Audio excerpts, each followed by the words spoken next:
ప్రజా సమస్యలపై రాజీ లేని పోరాటం అంటే ఎక్కడ ఇంట్లో ఉండా? పార్టీ ఎమ్మెల్యేలు ఎమ్మెల్సీతో సమావేశంలో జగన్ పునరుద్ఘాటన.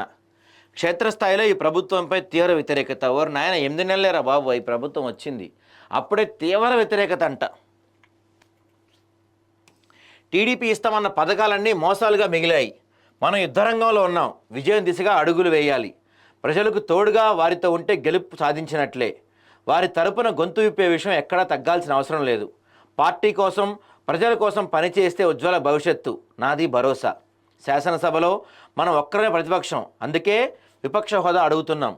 సభలో సమయం ఇవ్వాల్సి వస్తుందనే హోదా ఇవ్వటం లేదు. ప్రజాస్వామ్యాన్ని అపహాస్యం చేస్తున్నారంట. శాసనసభలో ఉన్న ఏకైక ప్రతిపక్ష పార్టీ వైఎస్ఆర్సీపీనే.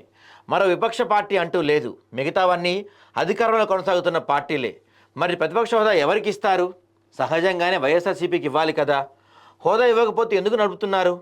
అవతల వారు చెప్పేది మనం వినకూడదనుకుంటే ఇక అసెంబ్లీ ఎందుకు? ప్రతిపక్షం చెప్పేది ఆలకించాలి. తద్వారా లోపాలను సరిదిద్ది ప్రజా సమస్యలను పరిష్కరించేందుకు అవకాశం ఉంటుంది. ఎంతసేపు పరనింద, ఆత్మస్తుతేనా? అలాంటప్పుడు ఇక ప్రజాస్వామ్యానికి అర్థమేముంటుందని జగన్మోహన్ రెడ్డి గారు చెప్పారు.